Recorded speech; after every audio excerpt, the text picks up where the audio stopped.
Hello and welcome to another Accountancy Age Accountex Periscope broadcast. I'm here with Ian Smith. Ian Smith is the Finance Director of Invu. I'm Kevin Reid and welcome to our latest video. Ian, tell us what Invu are up to at the moment. Well, we're here today really to promote our purchase order processing system, and we did a presentation yesterday about the control gap. So we were talking about three gaps, essentially the gap between usability control. We were talking about the timeliness gap that often manifests itself in terms of late payment or late management accounts. And we were talking about the gap between being digital and being manual, and that's about 50-50 in the mid-sized sector. We did a survey recently of businesses between 50 and 250 employees, and we also recognise in that survey that about 57% of the population is unhappy with their purchasing systems. So it seems to be a relevant topic. In businesses of that size, you would imagine that they could be quite agile and actually be able to take on kind of cloud-based and automated processing relatively easy, but it's not ever quite that simple, is it? No, I think each business has its own special requirements. So one of the things we find is that perhaps they've got a complicated authority register, which they've been working around in a simple way, and when they try and automate, they all of a sudden realise that there's a gap between their perception of how in control they were and the reality. So yesterday we touched on knowledge of the chartered accounts, knowledge of who could authorise what, and identity. And you'll often find that people get muddled up about identity, so you recognise an invoice signature and then you find out it's actually the secretary, not the manager.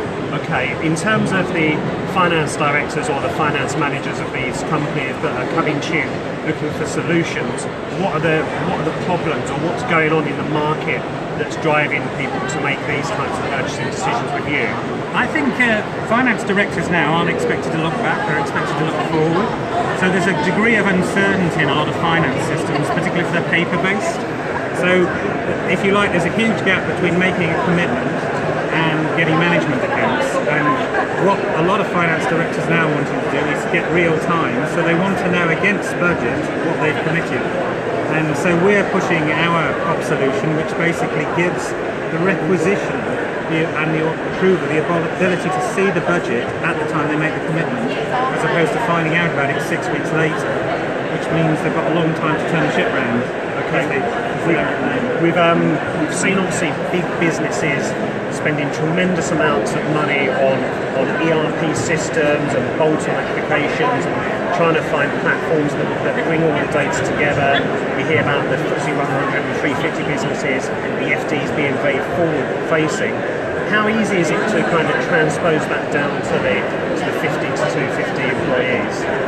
I think one thing that we found is 45% of these mid-sized businesses are doing things manually or using spreadsheets, and even the ones who are using P2P, and the bigger ones as well, because if you say, for example, go for electronic invoicing, you'll find that only a certain percentage of the suppliers will take it up, so you still have to have a process that deals with the bulk of those suppliers who don't take it up. So they might be not big value, but they might be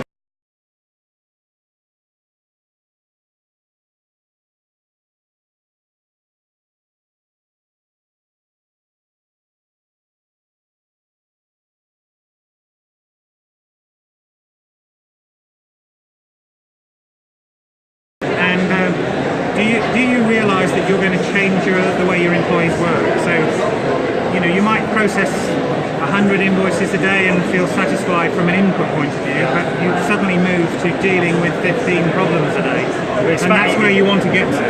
It's fascinating to hear that these are the types of issues we think about big organisations, but culture issues and pushbacks still affect small businesses and medium-sized enterprises. Oh, exactly. They have the same issues. I mean, there was a saying, wasn't there? A big company is just a small company with more numbers behind it. Well, I think that's a nice way to summarise it. Thank you for watching our little Periscope video with Ian Smith of Invu. Thank you very much. Thank you very much.